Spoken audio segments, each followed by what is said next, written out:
Bonsoir mesdames et messieurs, c'est un plaisir de vous retrouver comme à l'accoutumée pour le rendez-vous, du grand rendez-vous, permettez, la tautologie. Eh bien, nous allons aller au ciel pour y découvrir la météo de demain.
Voilà, la commune d'Avrancourt est à l'honneur ce soir. Bonsoir aux populations d'Avrancourt. Donc, au menu de ce grand rendez-vous, nous avons 4 rubriques. Aujourd'hui, dans le monde agricole, nous allons parler de la vulgarisation agricole qui sera bientôt une réalité dans nos lycées et facultés. Comment cela se fera et quels seront les acteurs? Autant d'experts qui seront abordés avec Estelle Pazou et son invité. Aujourd'hui, 21 novembre 2018, le Bénin, à l'instar des autres pays du monde, célèbre la journée mondiale de la télévision. Avec l'avènement de la télévision nationale numérique terrestre plutôt, quelles sont les innovations et les changements qui vont s'opérer? Eh bien, on en parle avec Noah Agbafa, notre expert en système d'information maison, comme j'aime bien l'appeler. La vie est faite de haut et de bas, dit-on, mais le plus dur, c'est de savoir se relever après l'échec avec le coach. Voilà, qui est l'invité de la rubrique Expert. On vous propose des astuces et des attitudes pour vous relever après l'échec. Nature et bien-être. Eh bien, on poursuit le sujet relatif au ronflement chez l'enfant. Et oui, il y a des moyens pour le prévenir.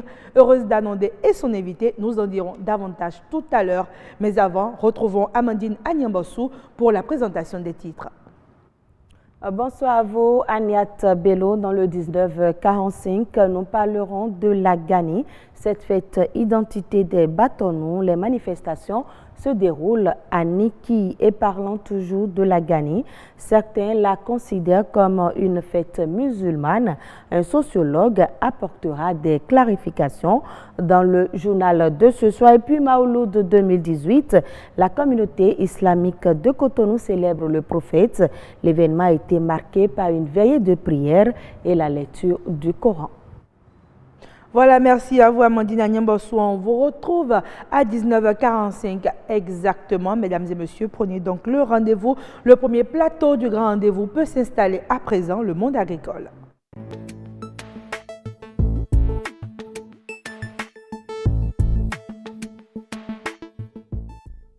Ce soir, on s'intéresse à la filière vulgarisation agricole. De quoi s'agit-il véritablement? On en parle tout à l'heure avec Estelle Pazou et son invité. Mais avant, je vous invite à suivre cet extrait. L'agronomie n'est rien que l'ensemble des sciences naturelles, biologiques, économiques et sociales qui permettent donc de régler les problèmes liés à l'agriculture et la pauvreté dans le monde rural. Tout le monde peut être agronome. Après le baccalauréat, série C, série D, c'est facile de s'orienter en agronomie. Ce n'est pas un métier spécialisé pour uniquement les hommes.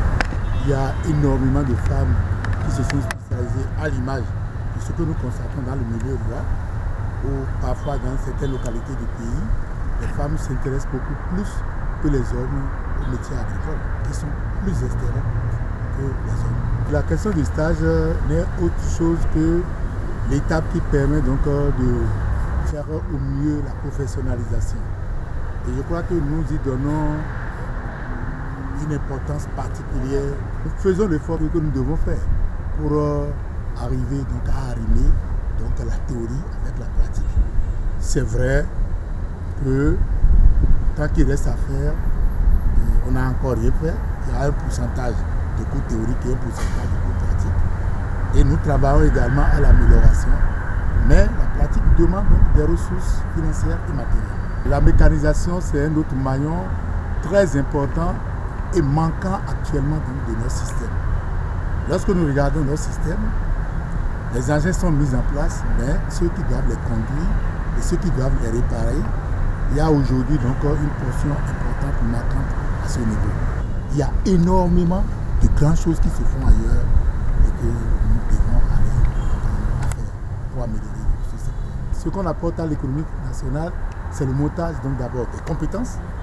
Il faudrait avoir donc des cadres compétents pour pouvoir donc améliorer le système. C'est la mise en œuvre donc des technologies. Si les gens sont compétents, ils sont capables de mettre en place des technologies qui, une fois utilisées, permettent donc d'améliorer le système agricole, la productivité des producteurs. Nous avons une panoplie donc de technologies qui ont été mises en place au niveau de nos universités et qui, utilisées, arrivent donc à aider au développement du secteur agricole. Voilà, Estelle Pazot, c'est un plaisir de vous retrouver sur ce plateau. Bonsoir. Bonsoir à vous, Agnès. Comment vous allez? Je vais très bien, merci. Alors, semaine passée, on a parlé agrosociologie. Cette semaine-ci, on parle de la vulgarisation agricole et vous avez choisi de nous ramener un invité qui a été très intéressant la dernière fois. Bonsoir, Florent Ocry. Comment vous allez? Bonsoir, madame. Hello. Vous êtes agrosociologue et vulgarisateur agricole. Exact. C'est un plaisir de vous avoir sur ce plateau. Donc, avec vous, on parle de cette nouvelle information. Bientôt, on pourra étudier la vulgarisation agricole dans nos lycées et dans nos facultés. Estelle Pazot. Merci, Agnès. Avant d'aborder le sujet, permettez-moi de vous souhaiter quand même joyeux anniversaire. Merci, Estelle Pazot. Monsieur Ocry, vous avez quelque chose à dire? Et je me joins à vous pour dire joyeux anniversaire à madame Bello et vous êtes très belle. Merci, monsieur Ocry, merci beaucoup. Il ne faut pas que je rougisse. Estelle Pazot, on va y aller, on va aller au sujet. Vous êtes déjà assez clair pour rougir, hein? N'est-ce pas? En tout cas, je n'ai dit que vrai. C'est sûr, on va y aller donc pour la vulgarisation monsieur agricole. Ocry, on va déjà commencer par dire en quoi consiste la vulgarisation agricole. La vulgarisation agricole. Merci encore, madame Estelle, et bonsoir à nos chers téléspectateurs. La vulgarisation agricole vient de vulgaris, qui est un mot latin qui veut dire simplement rendre populaire. Donc la vulgarisation, je dirais, c'est cette spécialité des sciences agronomiques qui utilise l'art oratoire pour mettre à la disposition des producteurs les technologies qui ont été développées, soit pour les adapter à leur propre contexte, soit pour les utiliser en l'état, ou alors pour susciter l'innovation au sein de la masse paysanne pour avancer dans leur production agricole. Le concept a évolué ces dernières années. On parle aujourd'hui du conseil agricole ou du conseil à l'exploitation agricole parce qu'on ne voit plus le vulgarisateur comme celui-là qui est supérieur au producteur, mais un facilitateur de processus d'innovation qui peut se confondre à la masse et amener la masse paysanne à améliorer sa pratique dans les réflexions. Voilà. Et finalement, d'où est partie la nécessité de la vulgarisation agricole? Merci, ça c'est une très belle question. Vous savez, la sécurité alimentaire en Afrique en général est tenue à 80% par les petits producteurs. Donc les techniciens que nous formons dans nos lycées, dans nos universités, ne tiennent que 20% de notre sécurité alimentaire. Alors si nous devons avoir une sécurité alimentaire renforcée, c'est que cette masse paysanne qui nous nourrit à 80% a besoin d'être formée. Et donc, c'est de là qu'est partie la nécessité d'avoir un corps de métier qui se spécialise dans la formation paysanne. On va parler un peu de comment la formation se fait plus tard, mais ceux-là, ils sont destinés uniquement à renforcer cette sécurité alimentaire. Lorsque vous regardez dans le contexte africain en général, nous avons actuellement un vulgarisateur pour 2500 producteurs. C'est peu? C'est trop. C'est impossible qu'un seul vulgarisateur s'occupe de 2500 producteurs. Le Bénin est un bon exemple. Le Bénin a fait des efforts. Nous avons environ un vulgarisateur pour 500 producteurs, ce qui est un record mondial. Ça veut dire qu'il existe des vulgarisateurs agricoles ici? Il existe des vulgarisateurs agricoles au Bénin. Tout ce que nous avons à faire, c'est de professionnaliser le corps, parce que très souvent, lorsque le gouvernement veut recruter, par exemple, et il n'y a plus de vulgarisateurs, on recrute un peu dans tous les corps et on les adapte progressivement à faire le boulot. Alors aujourd'hui, une école est créée et qui ne forme que des vulgarisateurs agricoles destinés à ce métier. Donc, alors avant de parler même de l'école, on va d'abord parler des outils de la vulgarisation agricole. Merci. Je disais tout à l'heure que c'est cette spécialité de l'agronomie qui utilise l'art oratoire. La communication est le principal outil du vulgarisateur agricole. La communication et ses outils. Donc aujourd'hui, nous parlons des TIC, qui sont de nouveaux outils qui sont à la disposition du vulgarisateur agricole. Et il y a des outils classiques tels que la vidéo, les radios, donc les messages audio, il y a les fiches, les posters. Et le crieur public, vous l'avez abandonné? Le crieur public n'est pas vulgarisateur. Le crieur public annonce un événement. Et donc quand le vulgarisateur, par exemple, peine à regrouper les producteurs dans une localité, le crieur public, sous l'autorité du chef village, peut réunir la population et la sensibilisation, le message passe. Donc l'outil principal du vulgarisateur, c'est la communication. Ça, c'est son outil principal. Donc, quand on ne sait pas communiquer, ce n'est pas la peine de s'intéresser à ce Non, on peut ne pas savoir communiquer, mais on vous forme à la communication. Dès que vous venez, la compétence principale qu'on développe en vous, vous êtes d'abord agronome, vous connaissez tout ce qui concerne la production agricole, de la production végétale, production animale, aux transformations agroalimentaires, mais on vous apprend à faire de toute votre connaissance un paquet transférable vers le producteur qui n'a pas votre niveau et qui n'est pas con non plus. Mais justement, est-ce qu'on a besoin de prérequis avant de pouvoir s'intéresser à ce corps de métier? Absolument. Quels sont les prérequis nécessaires? Nous demandons généralement le bac C et D, puisqu'il faut être d'abord agronome avant d'être vulgarisateur. Donc les bacs A sont découragés et ceux qui viennent également de l'autre lycée qui détiennent le DEAT, le diplôme d'études en agriculture tropicale, sont également de bons candidats. Il y a quelques équivalences, quelques cas de dossiers qu'on peut étudier, admettre dans une école de vulgarisation agricole, mais la base qui est demandée, c'est un bac C, un bac D, puisqu'il faut d'abord être agronome, un tronc commun d'agronomie, avant de prétendre aller à une spécialité de vulgarisation agricole. Et donc, de façon plus explicite, la littérature n'a rien à voir avec la vulgarisation agricole. La littérature entre dans la vulgarisation agricole, mais partie de la littérature pour la vulgarisation agricole est un peu plus complexe. Un peu plus complexe. Le candidat pourrait s'adapter, on ne peut jamais dire que personne, enfin, l'individu, l'être humain est un être d'adaptation, mais ces prérequis sont indispensables. Sinon, le b.a.-ba de la production agricole ne serait pas maîtrisé. Alors, dans toutes les branches, comme vient de le dire le vice-recteur de l'Université nationale d'agriculture du Bénin, il a parlé à un moment donné de pratique et de théorie. Qu'en est-il de la vulgarisation agricole? Est-ce qu'il y a de la pratique et de la théorie aussi? La pratique en vulgarisation agricole, c'est lors des stages. Dans chaque année de formation, les étudiants vont sur le terrain et vivent les réalités du milieu rural. C'est au cours de ces stages-là qu'ils ont la pratique de la vulgarisation agricole. C'est vrai que ces pratiques de ces stages deviennent beaucoup plus professionnelles à partir de la 2e, 3e année. Et pour le cycle de licence, et ceux qui vont en master ont de la chance à faire beaucoup plus de pratiques dans les cabinets de conseil et d'expertise qui sont des cabinets de la place. Ce serait dans le Haut ministère de l'Agriculture, la direction de la vulgarisation, de la formation, innovation, appelée DECIF. Et dans les centres de recherche également nationaux et internationaux, la vulgarisation occupe une grande place. Et donc ça, c'est déjà les débouchés? Les débouchés.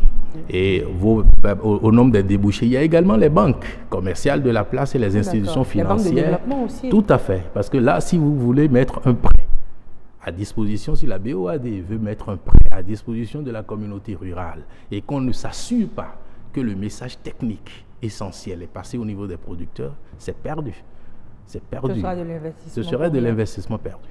Et donc, la vulgarisation, la formation paysanne reste au centre de toutes les politiques de développement agricole si nous voulons maintenir notre sécurité alimentaire dans le long terme. D'accord, mais est-ce que vous allez leur apprendre justement comment s'adresser à ces producteurs-là dans un langage qu'ils comprennent? Parce que parfois, quand on n'a pas le même niveau avec quelqu'un, le message peut ne pas passer. C'est en cela que le corps est professionnel. De la première année déjà en dernière année, lorsque vous sortez de l'amphi, votre comportement change.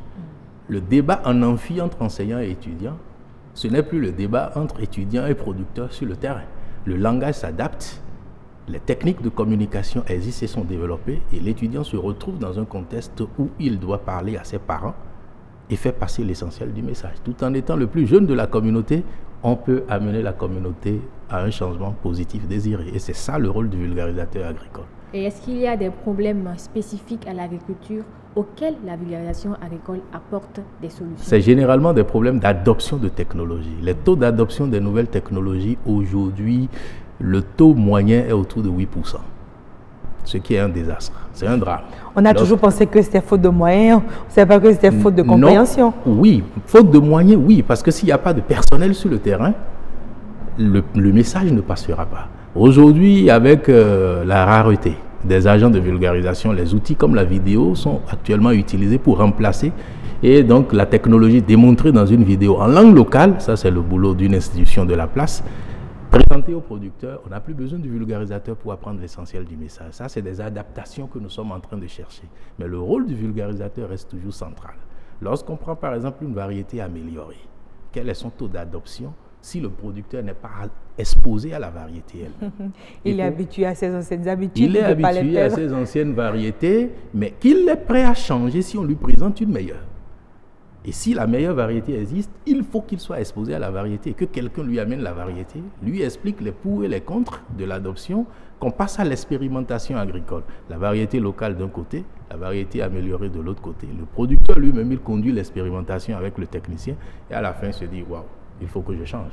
C'est ça le rôle du vulgarisateur. A déjà prouvé ses résultats par le passé. Pardon? Est-ce que cette technique de la vulgarisation agricole a déjà fait ses preuves par le passé ou bien c'est maintenant que ça commence au Bénin? Non, la vulgarisation a vu ses premiers jours dans les années 60. Okay. Déjà après la Deuxième Guerre mondiale, dans les années 45, et on a commencé la promotion de la Révolution verte, on s'est rendu compte qu'elle a échoué en Afrique. Et pourquoi elle a échoué en Afrique? Les technologies ne pouvaient pas descendre du ciel, arriver au niveau de la communauté, ça y est, la communauté prend et utilise. Non. Il fallait un intermédiaire. Il fallait un intermédiaire qui explique. Et donc, on n'espère plus aujourd'hui du producteur une adoption. On espère qu'il adapte. Il n'adopte pas. Il adapte à son contexte où il regarde ce que vous avez amené et lui, il innove. Il peut prendre une direction inespérée, mais qui donne un résultat positif. Et ça, c'est le défi de la vulgarisation agricole aujourd'hui. La technologie qui descend des centres de recherche n'est pas celle que le producteur veut. On doit pouvoir lui permettre d'adapter ça. Et là, le vulgarisateur rentre dans un rôle de facilitateur de processus d'innovation. Le paysan apporte sa connaissance. Lui-même, il apporte sa connaissance. Il peut être contesté à tort ou à raison, selon le contexte. On pourra dire donc qu'in fine, le secteur agricole gagne à recruter de plus en plus de vulgarisateurs agricoles. Absolument. Et il faut que ces vulgarisateurs agricoles existent, qu'ils soient d'abord formés, disponibles sur le marché pour qu'ils soient recrutés. Et là, je fais un clin d'œil tout de suite. L'Université nationale d'agriculture en a fait une école. Les inscriptions sont encore en cours. S'il y a des candidats qui sont détenteurs des bacs C et D, direction rectorat de l'Université nationale d'agriculture à Porto-Novo, ils auront les informations qu'il faut. Qui fait la sélection, ils seront informés. Et voilà un secteur qui n'était pas connu et qui a de l'avenir. Et qui apporte, merci à vous Florent Aukry, Estelle Pazou, merci à vous. Merci à vous également. C'était un plaisir d'avoir été en votre compagnie. Je vous invite à rejoindre la rubrique Nature et Bien-être.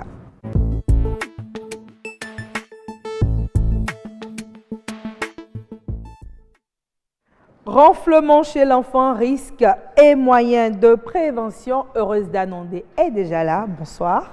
Bonsoir Niat Bello. Comment vous allez? Je me porte très bien. Avec vous, on poursuit la série sur le renflement chez l'enfant. Tout à fait. Et vous avez invité une nouvelle fois Alexis Dos Santos. Bonsoir. Bonsoir. Vous êtes médecin ORL. C'est un plaisir de vous avoir encore sur ce plateau. Si vous permettez, avant qu'on ne poursuive, je vous invite à suivre ce reportage de Yasmine Damanta. Il survient pendant le sommeil. Le ronflement est un bruit rauque plus ou moins fort dû à des vibrations anormales du pharynx lors de l'inspiration. Pour les médecins, le ronflement n'est pas normal chez l'enfant. Mon enfant ronfle, ça veut dire qu'il dort bien. C'est complètement faux. Chez un enfant, le ronflement n'est jamais normal. Il peut y avoir des ronflements passagers. Bon, quand un enfant, par exemple, est un peu enrhumé, il peut ronfler de façon passagère. Mais quand le ronflement devient chronique, persistant, là, il faut commencer à se poser des questions. Et surtout encore quand le ronflement s'accompagne, par exemple, de difficultés de respirer. Parfois, il y a des enfants qui dorment, qui ronflent, et parfois on a l'impression que leur respiration s'arrête. Ou bien parfois l'enfant se réveille en plein sommeil.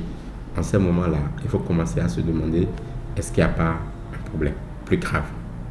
Il est parfois causé par un simple rhume ou une prise de poids chez l'enfant. Toutefois, les cas critiques existent sous plusieurs formes.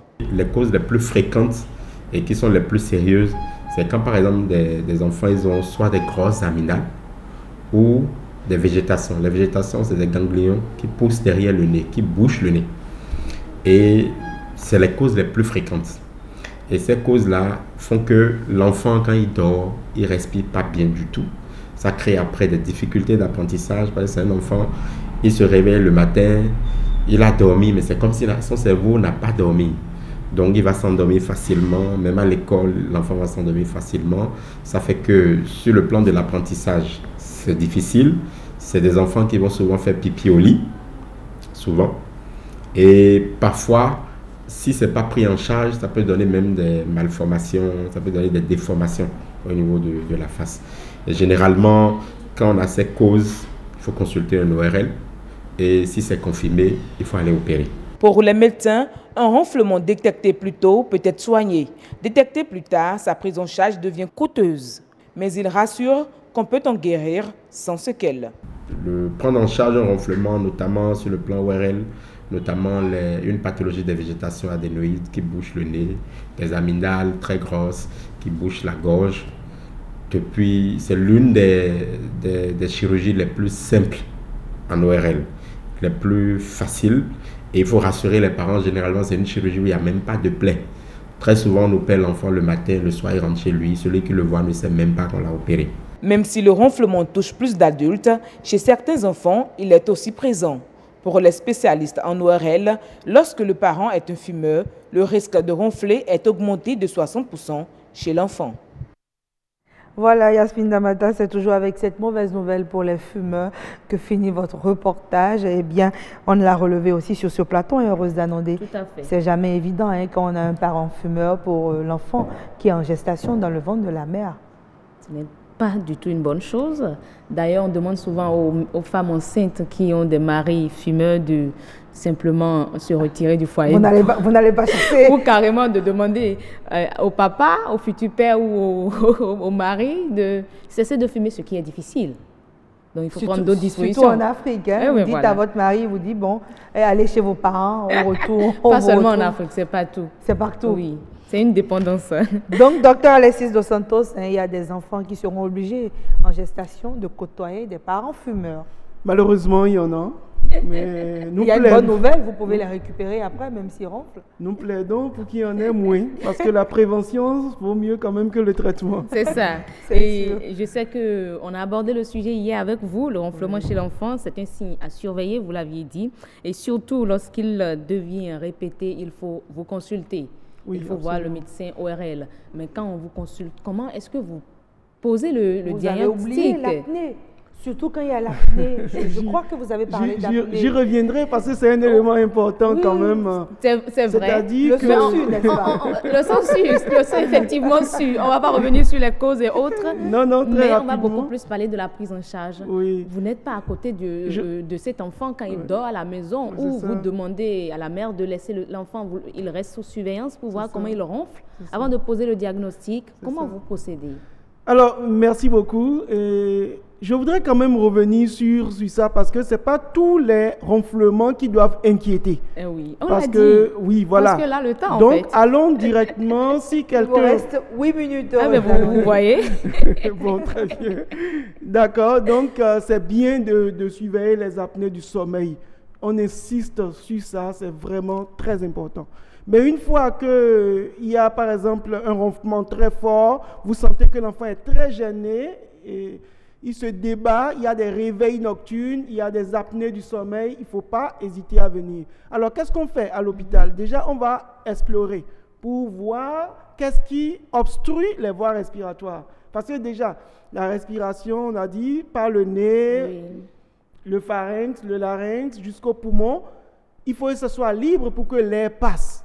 Donc, le premier réflexe du médecin, c'est de voir qu'est-ce qui obstrue.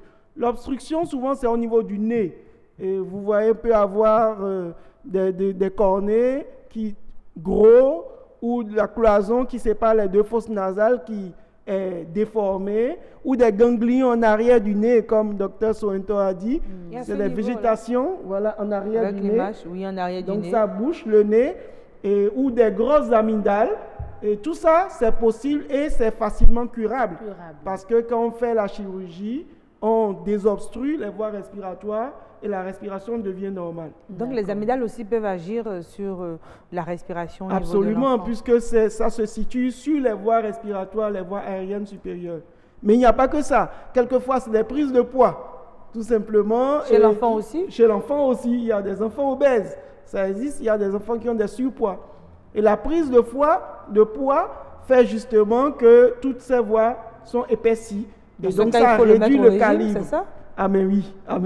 L'essentiel, c'est vraiment une réduction. Donc, ce n'est plus un problème chirurgical au premier plan, mais c'est plus nutritionnel, donner des conseils et pour qu'ils puissent réduire. Chez ces parents qui ont des enfants obèses, qui se posent des questions, mais ce renflement vient d'où? Voilà. Donc, à soupçonner l'obésité de leur enfant. Voilà, il faut quand même venir en consultation pour qu'on voit, parce qu'en plus de l'obésité, il ne faut pas s'ériger en médecin non plus. Il faut soupçonner. Il peut y avoir d'autres causes d'obstruction des voies aériennes. Il peut y avoir un tabagisme passif, par exemple. On en a parlé hier. Voilà, c'est important, ça ne fait pas du bien à l'enfant qu'un parent fume. Il peut y avoir une allergie, des allergies nasocinusiennes, d'autres types d'allergies qui font une irritation chronique des voies aériennes et donc on peut traiter. Mais le traitement, justement, est-ce que c'est seulement la chirurgie? Là, vous évoquez souvent la chirurgie. Est-ce que ce n'est que ça? Alors, c'est quand il y a une obstruction mécanique, la chirurgie marche bien. Parce qu'on enlève et on est tout de suite satisfait. On a eu quelques images d'ailleurs à travers le reportage de Yasmine.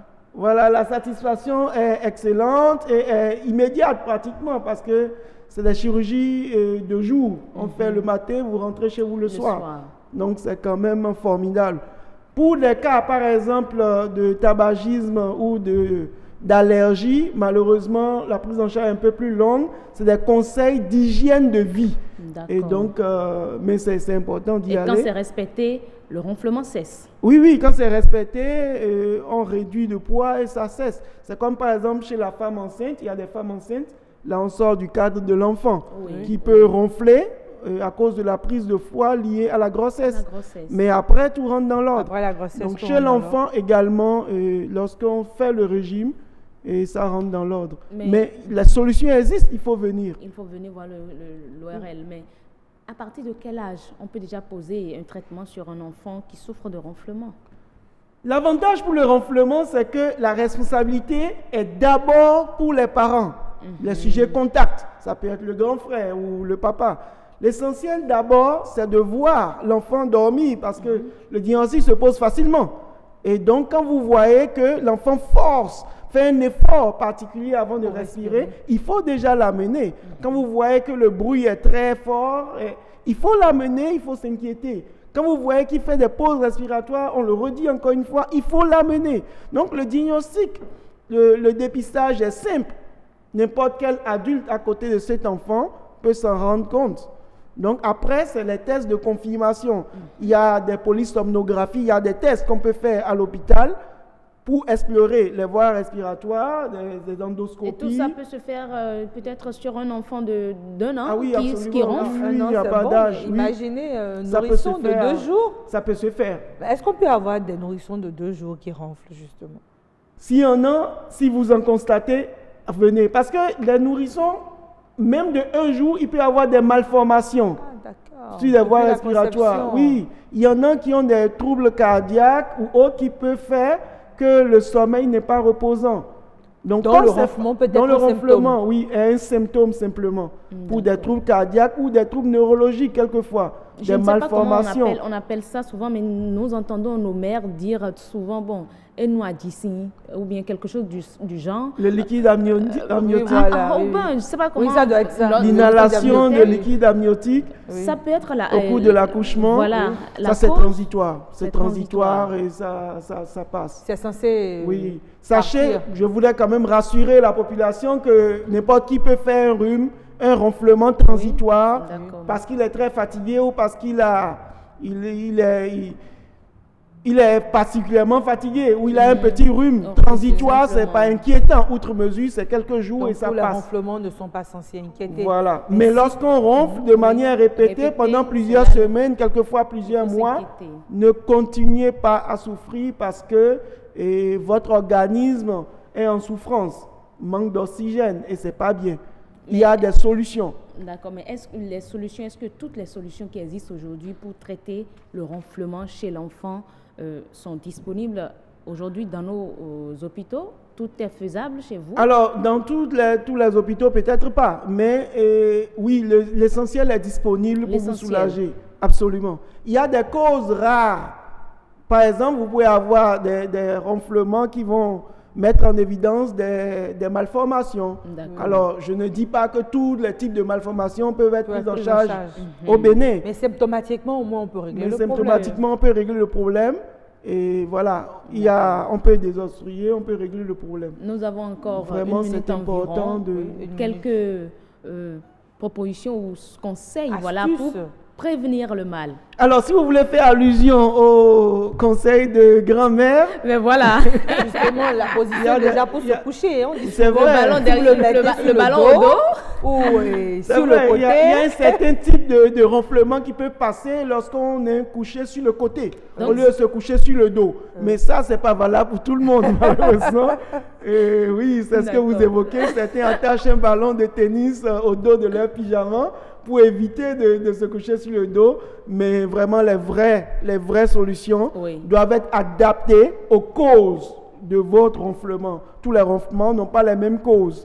Donc le ballon ne résout pas toujours la solution. Il faut venir en consultation. C'est l'essentiel. Il faut toujours penser déjà au premier abord, voir le médecin ORL lorsqu'on constate ce problème-là chez son enfant. Aniat Bello. Merci à vous, Rose Danondé. Merci, Dr Alexis Dos Santos. Nous rappelons que vous êtes médecin ORL et avec vous, on a parlé du ronflement chez l'enfant.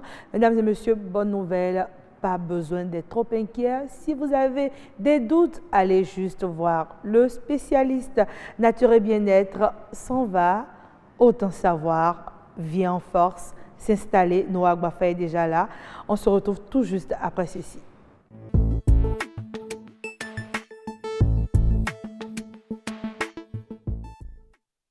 Voilà, avec Noah Agbafa dans Autant Savoir. Ce soir, on s'intéresse à la télévision et au passage au numérique. Vous le savez, on l'a martelé.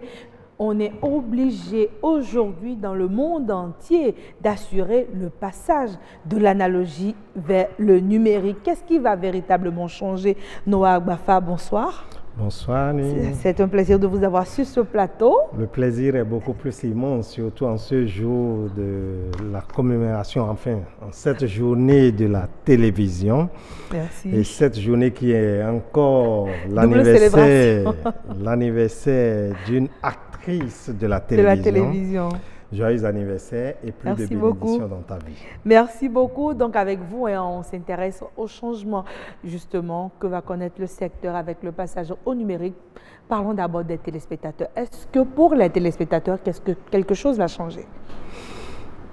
Le passage de la télévision traditionnelle à la télévision numérique, qu'est-ce qui va changer chez les téléspectateurs? Beaucoup de choses. Beaucoup de choses. D'abord, l'équipement qui leur permet de recevoir les informations, qui leur permet de capter la télévision. Cet équipement change. Hier, avec la télévision traditionnelle, c'était beaucoup plus l'antenne à râteau qu'on utilise. Qu'on ne voit plus beaucoup. Qu'on ne verra même plus. Mais aujourd'hui, vous allez dans toutes les maisons, vous allez trouver un décodeur. un décodeur qui permet aujourd'hui de capter les chaînes. Donc, non plus l'antenne. En termes de bouquet maintenant. Et non seulement ça, aujourd'hui, ils n'ont plus 2, 3, 4 télévisions comme hier. Ils ont des centaines de télévisions à leur disposition, dont le zapping est beaucoup plus facile. Vous allez constater que l'équipement... Ils ont le choix, c'est ça, en termes de contenu? Pas seulement en termes de contenu, mais en termes même de diffusion, en termes de... Pas seulement de contenu, mais d'éléments leur proposant le contenu.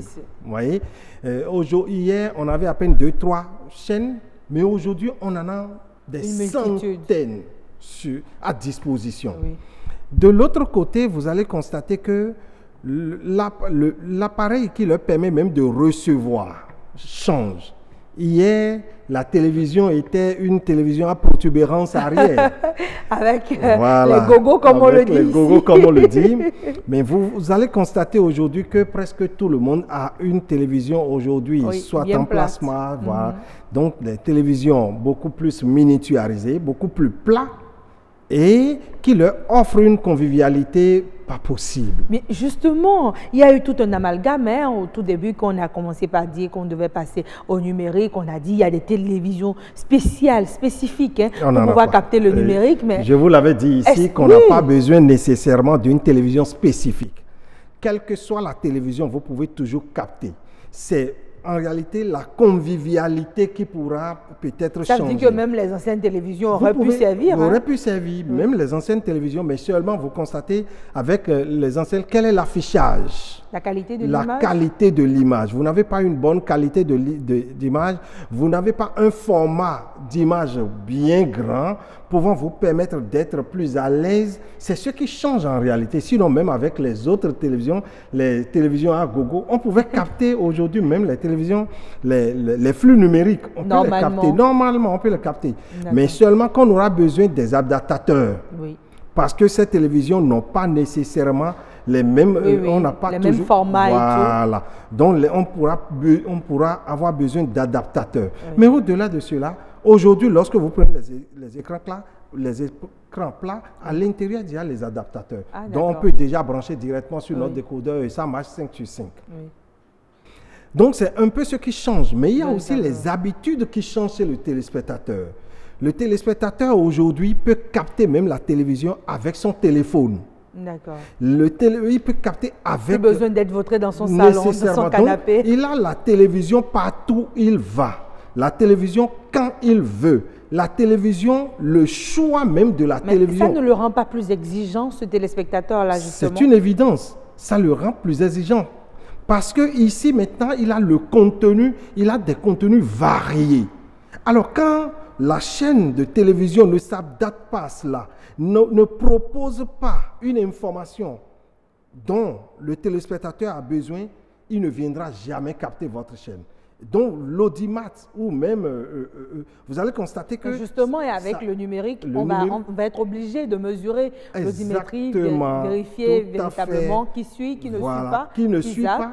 Parce qu'il zappe, il a passé combien de temps? Il y a ces statistiques-là. À quel moment il s'est déconnecté? À quel moment il s'est déconnecté, ça veut dire que telle émission ne correspond pas. Parce que les contenus aujourd'hui doivent être suffisamment diversifiés et adaptés à la cible.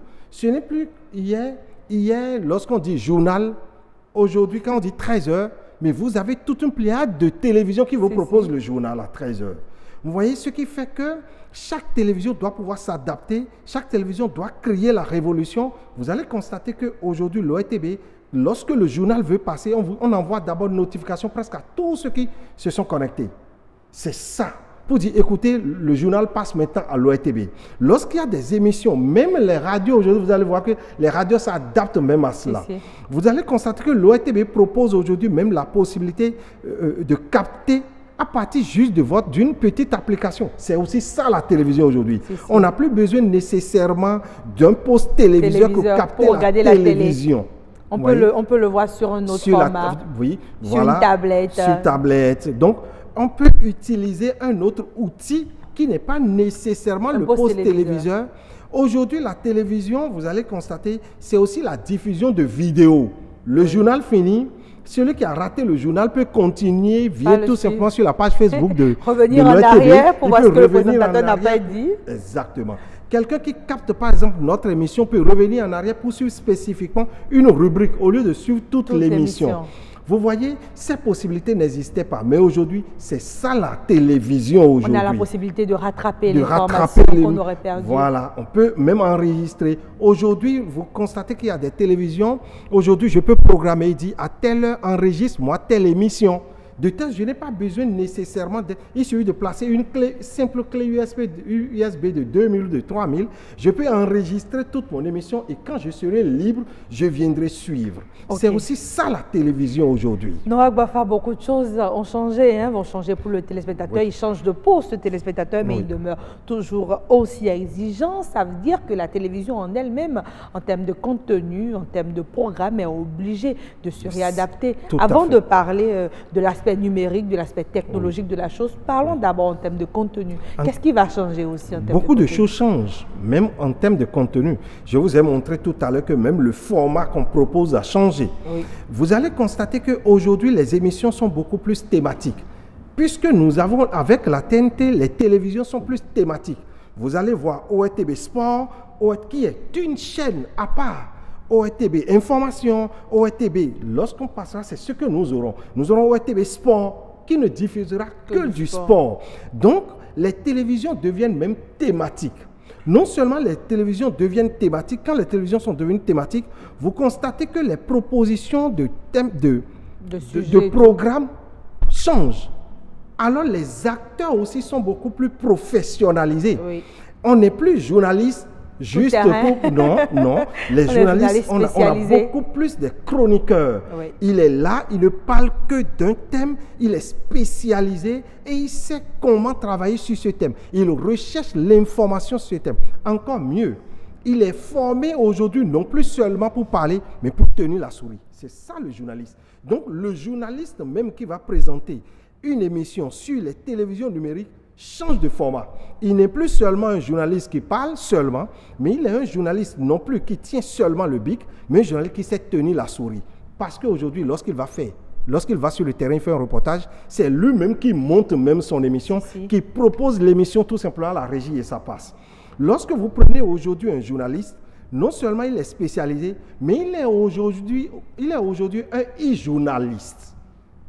Tout journaliste aujourd'hui doit utiliser le numérique. Non, il est même un e-journaliste. E-journaliste parce qu'il est aujourd'hui, il est tenu de communiquer. Vous voyez notre émission, une photo pour annoncer l'émission avant que l'émission ne démarre. C'est ça aujourd'hui le journaliste. Parce que le journaliste aussi a besoin d'audience. Au-delà de la télé, lui-même, il a besoin d'audience.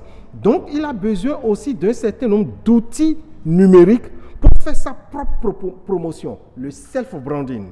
Le journaliste doit faire aussi lui-même un self-branding, donc maîtriser Facebook, avoir un compte Facebook, communiquer sur son compte, Twitter, avoir LinkedIn, même, être présent suffisamment aujourd'hui sur les réseaux sociaux. Non seulement les réseaux sociaux, vous allez voir beaucoup de journalistes aujourd'hui qui animent même des blogs où ils passent des informations. Ça veut dire quoi? Que quand on le forme aujourd'hui, on ne le forme plus seulement pour écrire pour la télé, on ne le forme plus pour écrire un journal, pour faire une rédaction d'un article de télé ou d'un article de presse écrite ou de radio, parce que ce n'est pas toujours les mêmes formats. Il y a une autre forme d'expression maintenant. Il est obligé de maîtriser aujourd'hui ce qu'on appelle le copywriting. Le copywriting, donc il doit pouvoir écrire correctement un texte aujourd'hui pour le web. Parce que là aussi, c'est tout un apprentissage. Écrire un texte pour le web, c'est différent de comment on écrit un article pour le journal. C'est différent de comment on est... Parce qu'ici, nous avons peu de temps pour lire, il doit pouvoir convaincre plus vite. Donc, il y a un format, il y a une méthode pour l'écrire. Le journaliste aujourd'hui doit être un e-journaliste. Donc, il doit maîtriser aussi ses outils. Donc, c'est tout ça qui change aujourd'hui pour que nous passions véritablement à la télévision numérique. Alors, Noah Gbafa, on a eu plein de plateaux où on a discuté de l'imminence de la date de passage du numérique, de l'analogique au numérique. Mais pour beaucoup, on y est déjà dans le numérique. Oui, on y est. Pas besoin d'attendre une date spécifique. Non, on n'a pas besoin nécessairement d'un lancement officiel. Ce sera certainement du folklore ou quelque chose d'officiel. Mais déjà, vous constatez qu'on y est, on est totalement déjà dans la télévision numérique aujourd'hui. Et les changements s'opèrent déjà petit à petit et dans tous les compartiments, ça change. Vous voyez déjà notre décor.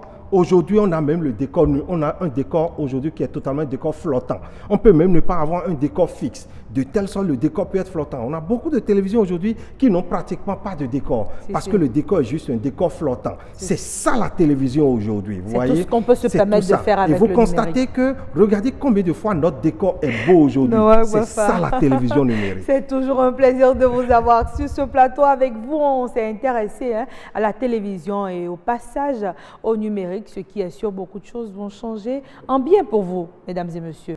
C'est surtout nous, les acteurs, qui sommes obligés de nous remettre en cause. L'heure du journal est sacrée. Amandine Nyambossou est déjà là. On la laisse dérouler le journal.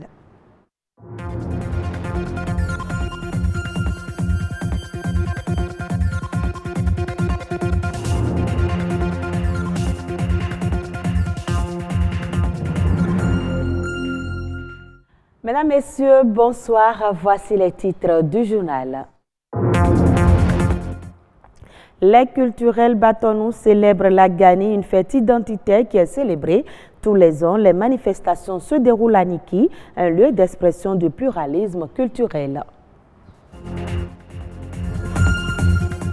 La Gani est considérée par certains comme une fête musulmane, ce qui n'est pas le cas. Moumouni Biosanda est sociologue de développement. Il apporte des clarifications.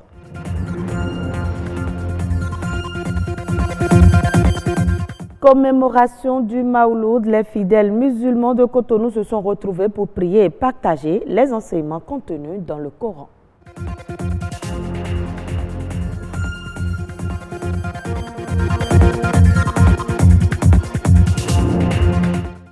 Niki est depuis le début de la semaine le lieu de ralliement des membres des communautés Batonou, Bo et assimilés.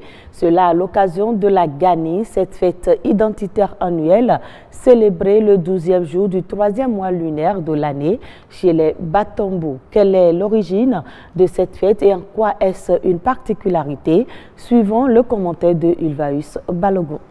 La Gani est une fête identitaire Wasangari. Un rendez-vous par excellence de la célébration de la culture Batonou et l'expression de la dextérité des princes Wasangari venus du Bénin, du Nigeria et du Togo. Elle aurait été instituée par Sounou Sero pour célébrer la quiétude de sa communauté retrouvée après leur poursuite par une armée djihadiste. Elle rappelle donc la fuite du peuple Wasangari devant la violence des fondamentalistes musulmans qui voulaient les convertir à l'islam à coups d'épée et de lance. D'où le nom Gani qui signifie littéralement en langue bariba se cacher, se blottir contre quelque chose en attendant de trouver un abri sûr. Aujourd'hui, c'est devenu une fête identitaire qui rassemble non seulement des peuples ayant une même expression culturelle et linguistique, mais aussi ceux ayant un destin commun. Pour les préparatifs de cette fête du trône et de souvenirs, le roi effectue une tournée d'1 mois à l'avance auprès des chefs de province pour recueillir leurs contributions. La veille de la fête, on installe les tambours sacrés accompagnés d'une petite lampe qui a pour mission de veiller toute la nuit sur ces derniers. Le jour de fête, encore appelé Gani, débute par la sortie du Sinaboko qui est l'empereur accompagné de sa garde rapprochée pour faire le parcours rituel comprenant 7 sites. Ainsi, de son cheval, il salue les participants et entre dans la case ronde, d'où il suivra le passage des dignitaires devant les tambours sacrés.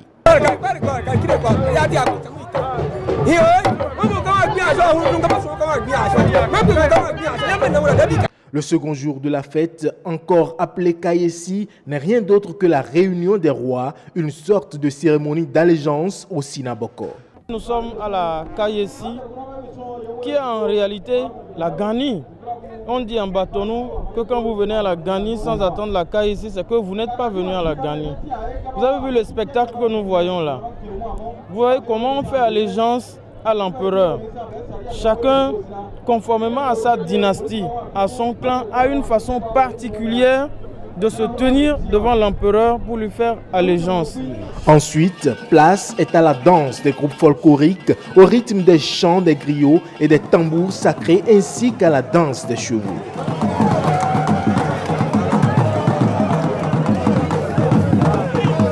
La Gani est l'une des fêtes culturelles et cultuelles les plus féeriques et majestueuses au Bénin. Cette célébration est l'occasion pour visiter les tombeaux sacrés, les hôtels et lieux de culte, les espaces de pouvoir, les traditions orales, les recettes culinaires, les pratiques artistiques et sportives, les chants et danses d'un peuple pacifié où la solidarité est une vertu sociale très prisée.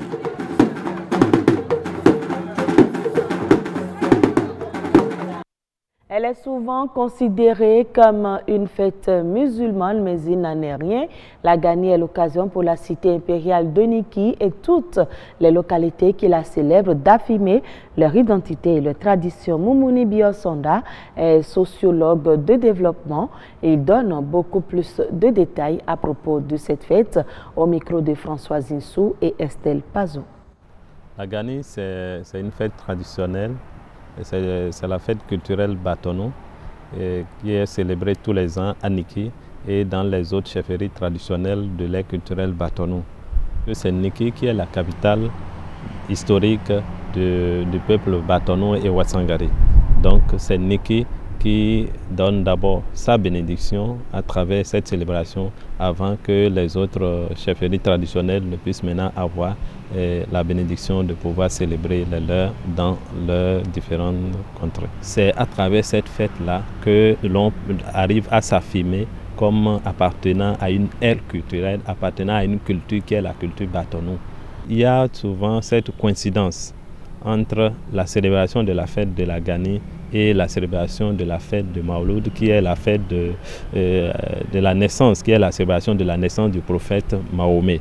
Et c'est d'ailleurs ce qui crée cette confusion pour donner l'impression que la fête de la Gani est une fête religieuse, ce qui n'est pas du tout le cas. La célébration de la Gani a pour origine d'abord la victoire du peuple Batonou sur les envahisseurs musulmans qui voulaient obliger les peuples Batonou à l'islam. Donc, c'est dans cette poursuite, ils ont pris une trêve pour célébrer la naissance du prophète Mahomet, qui est d'ailleurs celui qui poursuit ces mêmes Batonou-là. Donc, c'est cette poursuite-là qui a permis aux autres d'avoir de l'avance sur ceux qui les poursuivent. Et c'est cette façon de célébrer cette victoire sur les musulmans qui est aujourd'hui à l'origine de la Gani. Donc pour manifester, ça se fait à travers des réjouissances populaires et à travers aussi des pratiques culturelles et cultuelles, parce qu'il y a des rites qui se font. Par exemple, on a le parcours rituel du roi, où le roi visite un certain nombre de sites sacrés pour recevoir des bénédictions de ses anciens rois, de ses prédécesseurs, dans la gestion du royaume. Célébration ce 20 novembre de la fête de Maouloud par la communauté musulmane de Cotonou, une fête religieuse qui consacre l'anniversaire de la naissance du prophète Mahomet. Certains fidèles réunis à la mosquée centrale de Djonké ont marqué l'événement par une veille de prière et de lecture du Coran. Suivons ici le reportage de Wenceslas Aroyman et Sylvania Tchanou. Mosquée centrale de Djonké. Il est 2 h du matin et c'est la Maouloud. Chaque année, les fidèles musulmans célèbrent la naissance du dernier des prophètes. Je suis venu commémorer la naissance du prophète. Le prophète, sallallahu alayhi wa sallam, c'est le premier modèle des musulmans. Tout ce que nous faisons, ce n'est pas ce que le prophète nous a enseigné. Et comme on l'a dit dans le Coran aussi, les prescriptions de notre Dieu, on doit le suivre. Prière, lecture du Coran, prêche et partage furent les temps forts de cette commémoration. Depuis l'an 1439 de l'Hégire, marquant le départ du prophète de la Mecque à Médine, la communauté musulmane sacrifie à la tradition. C'est une agréable tradition qu'à l'occasion de la naissance du prophète Mahomet, on puisse se souvenir de lui. Et pour cause, comme vous le savez, le Coran, c'est le livre de l'islam. Mais le guide de l'islam, c'est le prophète Mahomet. Au-delà de son aspect religieux, la commémoration de l'anniversaire du prophète Mahomet revêt bien d'autres aspects. Ce glorieux prophète, Mohammed sallallahu alayhi wa sallam, quand il a quitté la Mecque pour aller à Médine, il a fait beaucoup de choses. La Médine était un pays où il y avait beaucoup de saleté. Donc la première des choses, c'est de mettre la propreté dans cette ville. Deuxième chose, mais pas d'eau. Il fallait creuser des puits pour l'eau. Après, il s'est occupé de la religion en créant une mosquée. Après cela, il a attaqué l'éducation. Il est le premier homme qui a créé une constitution au monde. Donc c'est un grand homme. Il a été chef d'État. Il a été aussi chef d'armée. Il était économiste. Il a été tout. C'est l'occasion pour les imams de rappeler aux fidèles les actes et comportements qu'avait le prophète de son vivant. La vie du prophète sallallahu alayhi wa sallam, c'est une vie miraculeuse. Le prophète est le seul être humain à qui Dieu le Tout-Puissant a associé son nom en 3 lieux. Pendant environ une semaine, les disciples de Mahomet devront réitérer les prescriptions des Saintes Écritures. Hors du Bénin, le Nigeria a décidé d'initier la jeunesse au codage et au développement logiciel de l'école maternelle. Cette réforme engagée par le pays dans la formation est justifiée par l'inquiétude du gouvernement quant à la non-préparation actuelle de sa jeunesse au futur monde de l'emploi, un monde fortement transformé par les TIC. Dans son rapport 2017 sur l'indice de développement des TIC, l'Union internationale des télécommunications indique que le Nigeria affiche encore une population très faiblement dotée de connaissances même basiques en TIC ou numérique. Le faible accès à Internet et aux TIC est l'une des causes de cette situation. Pour le vice-président du Nigeria, si rien n'est fait dans les temps, le pays pourrait voir son taux de chômage des jeunes augmenter dans les prochaines années. L'Union africaine a annoncé la création de nouveaux fonds pour promouvoir la paix et la sécurité en Afrique dans le cadre du 11e sommet extraordinaire de l'institution qui s'est tenu à Addis Abeba. Le nouveau fonds, dont le budget initial a été fixé à 100 millions de dollars, soit environ 57 000 milliards de francs CFA, devra intervenir dans 3 domaines spécifiques. Il s'agit des efforts de médiation et de diplomatie préventive dans le cadre des crises qui pourraient survenir dans et entre les États membres, des capacités institutionnelles et enfin des opérations de maintien de la paix. Ainsi, le nouvel organisme va permettre de garantir que les défis en matière de paix et de sécurité soient résolus par des mécanismes africains. Ainsi s'achève ce journal. Merci de nous avoir suivis. Bonne suite des programmes sur BB24. Merci à vous, Amandine Agnambassou. On vous retrouve demain à la même heure pour le journal, le dernier plateau du grand rendez-vous à présent, expert.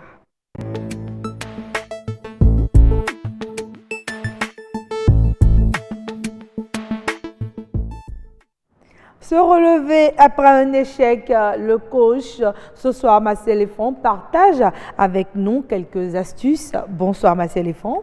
Bonsoir. Comment vous allez? Très bien. Alors, nous rappelons aux téléspectateurs que vous êtes coach motivateur. Donc, avec vous, on va parler de quelques astuces pour se relever après un échec. D'abord, dès qu'on se rend compte qu'on a échoué, quelle est la première attitude à adopter? Merci Agnès, merci aux téléspectateurs qui nous suivent. C'est un plaisir d'aborder un thème aussi important pour tout le monde. Parce que tout le monde a envie en fait de devenir un grand succès. Tout le monde a envie de réussir quelque chose de grand. Tout le monde a envie que ces efforts ou l'énergie qu'on déploie tous les jours ne soient pas vains. Du coup, on veut que le succès soit toujours au bout du fil. Alors, malheureusement, il arrive des moments où on n'a pas le succès. On a vraiment l'insuccès et on l'a plusieurs fois. Et il arrive d'ailleurs même que des gens ont répété plusieurs fois, mais ils ont fini par capituler en disant « mais tiens, ce n'est pas fait pour moi. Je ne suis pas élu pour devenir ci, je ne suis pas élu pour réussir ceci ou cela. » Alors, je peux vous rassurer, pour toutes les personnes qui ont réussi déjà quelque chose dans n'importe quel domaine dans leur vie, quand je parle de quelque chose dans n'importe quel domaine de la vie, vous pouvez réussir un mariage. Les gens diront c'est une grâce. Vous pouvez réussir une vie avec vos enfants où les enfants sont bien éduqués, ils deviennent quelqu'un demain. On dit c'est une grâce. Vous pouvez réussir alors à devenir un grand entrepreneur, un entrepreneur brillant qui a gagné beaucoup d'argent et qui a été vraiment un grand succès au point de vue matériel et financier. On dirait également que vous êtes prédisposé pour devenir un succès dans les affaires. Vous pouvez également réussir alors dans les relations dans la communauté ou réussir dans des relations avec des gens que vous rencontrez. On dit tout ça parfois que c'est par hasard, mais je peux vous rassurer que ce n'est pas un hasard. Pas un hasard. Mais est-ce que cela passe forcément par un échec? À un moment ou un autre, il faut avoir échoué avant de réussir. Vous savez, il y a toujours des échecs quelque part dans le processus. Si vous voulez réussir quelque chose de grand, le principe alors même du succès veut que vous payiez un prix, veut que vous donnez quelque chose en contrepartie. Mais ce prix, dites-vous, c'est pour avoir répété plusieurs fois. Ça peut être le temps que vous avez investi à faire plusieurs fois la même chose avant d'avoir le succès au bout du fil. Vous comprenez alors que l'échec, ce n'est pas nécessairement lorsqu'on a perdu, on est tombé. Mais ça peut être le temps que vous avez investi, ça peut être la santé que vous avez investi. Il y a des gens, par exemple, qui finissent par avoir le résultat, mais avec des séquelles. C'est des échecs qu'ils ont connus, mais au bout de fil, ils ont eu le résultat. Mais comment est-ce qu'effectivement, lorsque sur la voie, sur le processus, vous tombez, comment est-ce qu'il faut faire pour aller au bout, se relever pour aller au bout? Le premier principe que moi je dis aux gens de carrer, de cadrer, de le lire et de le voir tous les jours, c'est d'avoir des valeurs non négociables. Lorsque vous sortez d'une situation, lorsque vous sortez d'une relation, lorsque vous sortez d'un process qui est soldé par l'échec, la première chose, c'est de vous asseoir et de faire un point en vous disant, mais tiens, qu'est-ce que j'ai pu faire pour avoir ce résultat que je ne désire pas? D'où je suis venu, comment cela a été. Oui, comment est-ce que ça a été. Apprendre en quelque sorte de ces qu'est-ce erreurs. que j'ai fait? Parce que c'est plus facile de rejeter le tort sur les autres en disant, ils auraient pu faire ci pour me permettre d'avoir le résultat. Mais comprenez, ce que vous voulez faire de grand, c'est un engagement personnel d'abord avec vous-même. Vous voulez devenir la plus grande journaliste au monde. Et je m'en fous de ce que vous devez devenir la plus grande journaliste au monde. Cela n'est pas moi mon rêve. Mais il se peut que à un moment donné, c'est moi qui devrais donner un coup de main pour que vous le deveniez. Ouais. Alors, qu'est-ce que vous avez fait pour que je puisse donner ce coup de main? Peut-être que vous avez raté le coach là. Mais si vous dites, mais tiens, le coach Marcel, il a foutu ma carrière en l'air, c'est facile de le dire en fait. Et quand vous trouvez un bouc émissaire pour ce qui vous a conduit vers le succès, il faut éviter alors les boucs émissaires. Oui, il faut éviter les boucs émissaires. Il faut repartir sur de nouvelles bases, mais non négociables. Parce que les gens qui décident de réussir, c'est des gens qui veulent appartenir à la classe mondiale. Pour vous, c'est quoi les bases non négociables? Les bases non négociables, c'est des lois, c'est de petites lois. Okay? C'est de petits principes. Vous dites, à partir de maintenant, j'ai 10 nouveaux principes. Mon premier principe, c'est de ne jamais baisser les bras, par exemple, lorsque j'échoue, lorsque je tombe. Mon deuxième principe, c'est de faire en sorte que toutes les personnes que je rencontre à partir de maintenant sont des gens bien. Vous avez dépassé celui qui doit prendre la plus grande décision qui va changer votre vie. Vous l'avez dépassé dans les couloirs d'une entreprise ou dans la rue. Vous ne l'avez pas salué, mais lui, il vous a vu. Mais ça va mal se passer tout à l'heure. Mais vous avez raté le coach. Alors, dans les nouvelles principes ou les nouvelles lois, les petites lois que vous fixez, ça peut être 10, ça peut être 5, ça dépend de où vous voulez aller. Il faut dire, toutes les personnes que je rencontre dans ma vie sont des gens bien. Cela peut ne pas être une valeur pour vous depuis votre naissance. Oui. Parce que depuis votre naissance, vous avez vécu peut-être avec des parents qui ont eu une situation difficile, dont leur éducation ou leur comportement n'a pas contribué. Rigide et tout. Rigide. Alors pour vous, les hommes ne sont pas des gens bien. Il faut les fuir. Il faut les fuir. Il faut s'en éloigner. Et quand vous rencontrez quelqu'un pour la première fois, c'est ça, vous le vendez. Alors ça vous a fait un faux coup. Dans ce processus pour monter, vous avez rencontré celui qui devrait vous sauver, vous ne l'avez juste pas salué et vous a marqué le coup. Il n'est pas le problème. Il faut retourner à vos fondamentaux. Retourner à vos fondamentaux en vous disant où est-ce que j'ai fauté. Quand vous cherchez, on voit toujours quelque part où on devrait faire quelque chose. Oui. Les hommes d'affaires perdent beaucoup d'argent parce qu'il y a une petite information auquel ils n'ont pas fait attention. Oui. Il y a un mail qu'ils ont reçu en temps auquel ils devaient répondre, mais qu'ils ont négligé. Mais c'est facile de dire que les autres. Donc, ces principes, ces valeurs, c'est les petites lois que vous donnez parce qu'une loi, on la respecte. Oui. Okay? C'est une loi qu'on s'est fixée soi-même. On s'est fixé soi-même. Mais c'est plus facile pour nous de respecter les lois de la République plutôt que de respecter nos propres lois. Et parfois même, on n'en a pas.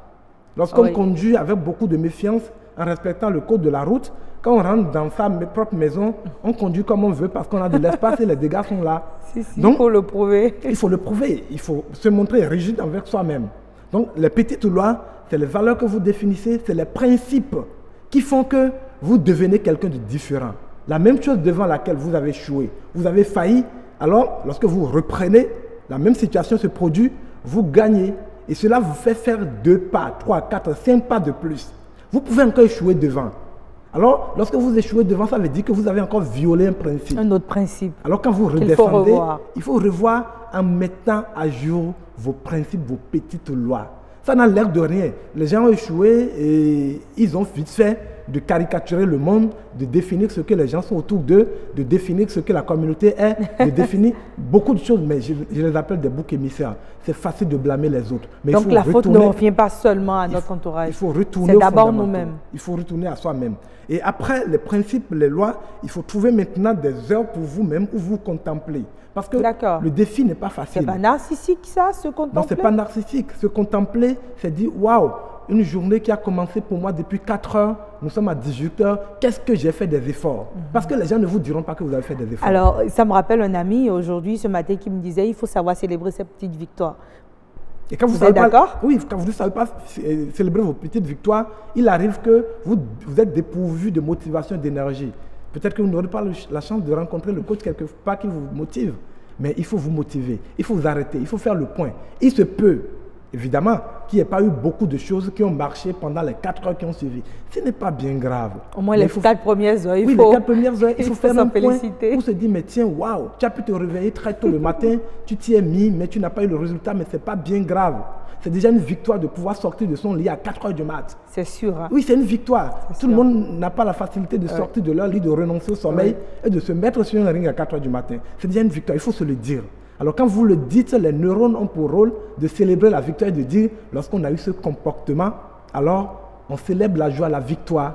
Et demain, quand vous les sollicitez, avec joie, ils vous accompagnent. Et au-delà, il faut savoir, par exemple, comme je le disais, s'admirer. Et quand vous vous admirez, il ne faut pas aller plus au-delà. Parce qu'il y a des gens qui se font de fausses promesses. Oui, aujourd'hui, j'ai pu me réveiller à 4 heures et demain, je vais me réveiller à 2 heures du mat, alors que ça n'a rien à voir avec ta vérité.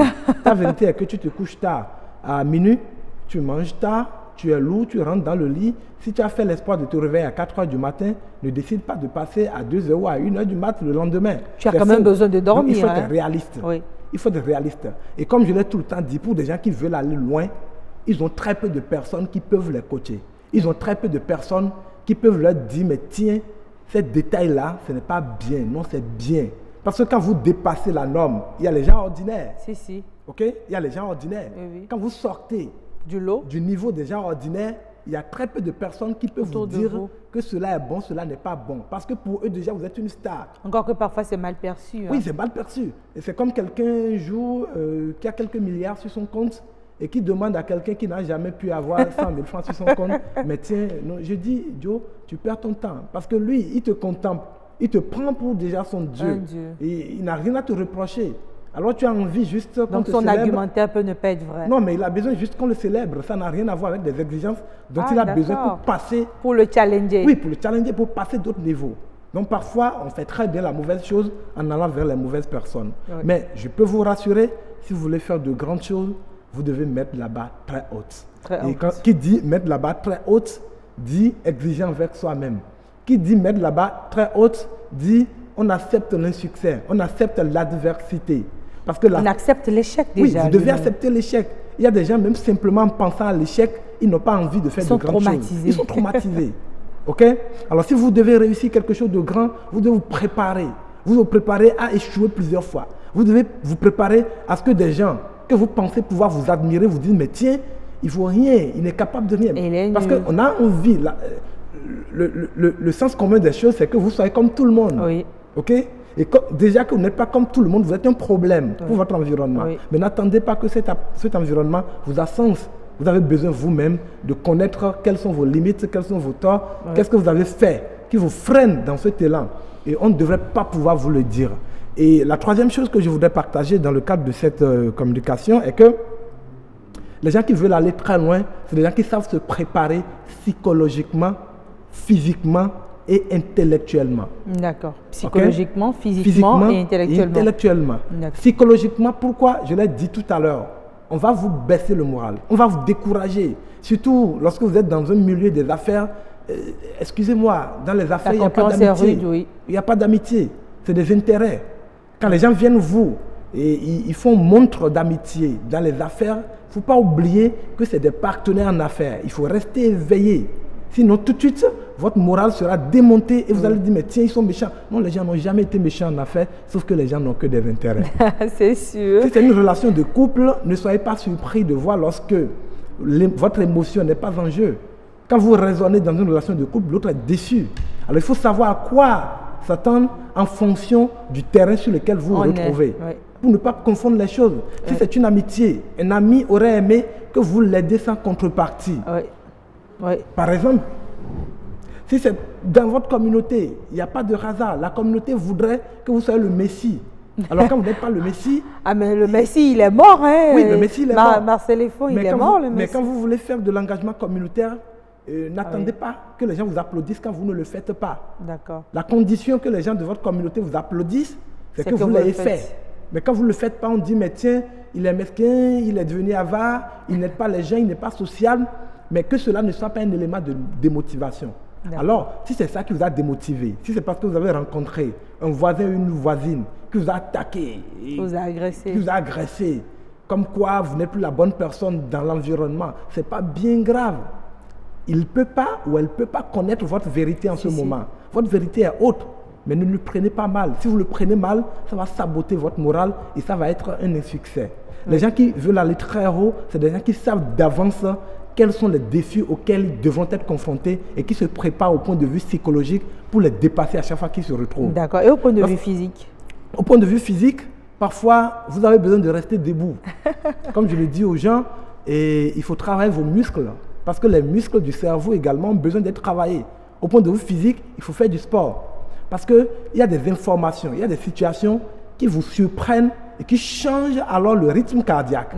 Alors il faut préparer votre cœur à battre au-delà de ce que les situations, les événements peuvent le contraindre à donner. Le sport est indispensable. Obligatoirement le sport. Et au point de vue émotionnel? Au point de vue maintenant intellectuel, comme je l'avais dit, on venait de parler de l'émotionnel. Il faut savoir apprendre.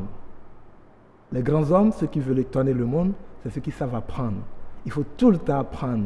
Pendant que les gens se morfondent, il faut te poser la question, en quoi cette situation est une nouvelle leçon pour moi? Ouvrir grandement son cahier. Ne plus jamais retourner chez soi lorsqu'on est sorti de la maison tel qu'on est parti.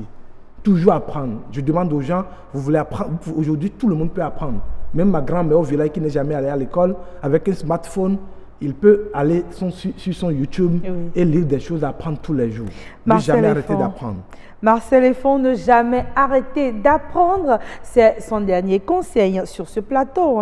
Pour ce numéro, se relever après un échec, il a prouvé que c'est possible. Il suffit de mettre en pratique les conseils du coach. Vous pouvez resuivre, bien sûr, le grand rendez-vous de ce soir pour le découvrir. À présent, je vous invite à nous rendre sur la toile pour la revue de l'actualité web.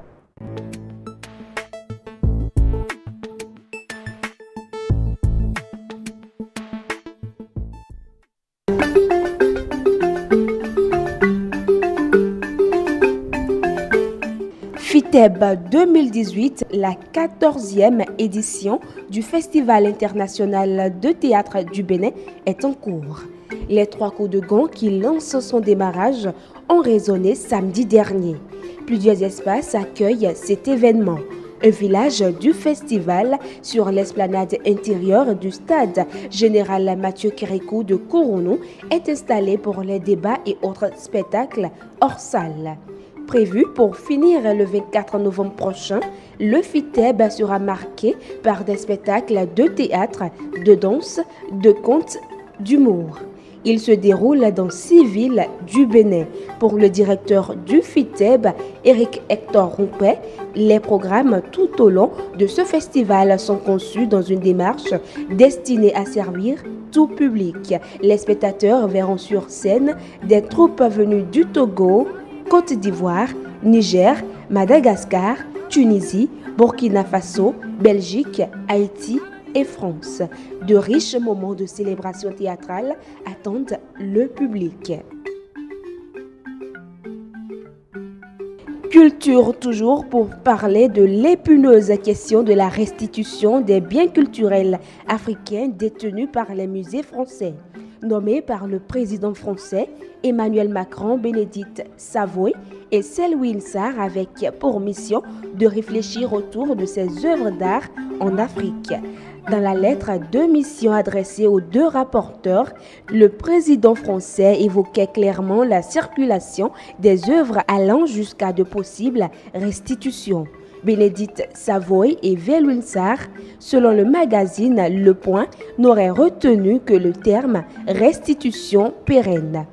Pour elle, on restitue quand il y a eu vol, pillage et spoliation. Et logiquement, il doit y avoir réparation et restauration. De là à parler de biens mal acquis, il n'y a qu'un pas. Certains historiens de l'art soulignent l'étroitesse de la pensée des deux spécialistes qui volontairement ignorent l'existence de marchés et donc de marchands africains. En pointillé, à la lecture du rapport, une question s'impose. Que restera-t-il par exemple au musée du Quai Branly ? Dans l'affaire de fraude fiscale et de malversation, le président du conseil d'administration du groupe Nissan, Carlos Ghosn, est tenu en détention. Selon le journal Asahi, le constructeur automobile pourrait faire l'objet de poursuites liées à la remise aux autorités de documents financiers inexacts. Le tribunal de Tokyo a approuvé ce mercredi la prolongation de la garde à vue de Carlos Ghosn pour une durée de 10 jours supplémentaires, rapportent les médias japonais. Selon une enquête interne de Nissan, Carlos Ghosn a dissimulé au fisc japonais et aux actionnaires de Nissan la moitié de ses revenus évalués à 25 582 millions de francs CFA entre 2010 et 2015. Il aurait aussi omis de déclarer aux autorités boursières le paiement de bonus liés à l'évolution du cours de l'action de Nissan, rapporte le correspondant à Tokyo de RFI, Frédéric Charles. Le conseil d'administration de Nissan doit se prononcer jeudi sur une proposition de limogeage de son président. Côté français, le conseil d'administration de Renault a désigné mardi soir Thierry Bolloré pour assurer l'intérim de Carlos Ghosn, qui reste pour l'instant PDG du groupe Nissan.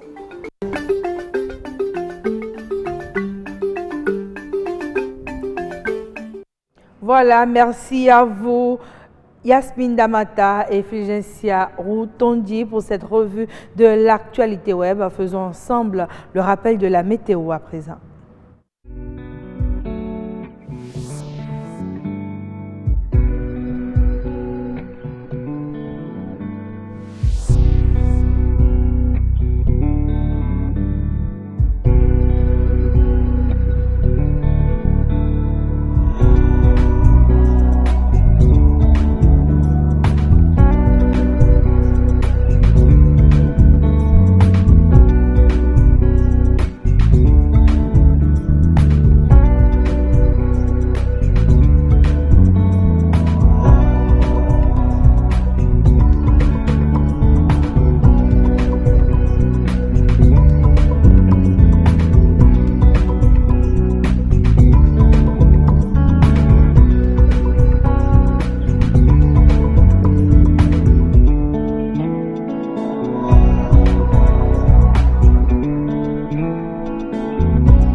Voilà, mesdames et messieurs, ce sera tout pour le grand rendez-vous de ce soir. Notre instant citation à présent. Cette citation, elle nous vient d'Indira Gandhi. Elle dit ceci: le bonheur, c'est lorsque vos actes sont en accord avec vos paroles. Le bonheur, c'est lorsque vos actes sont en accord avec vos paroles. Sur ce, je vous souhaite de passer une agréable soirée en compagnie des programmes de BB24. On se retrouve demain, toujours avec le même plaisir. D'ici là, portez-vous bien.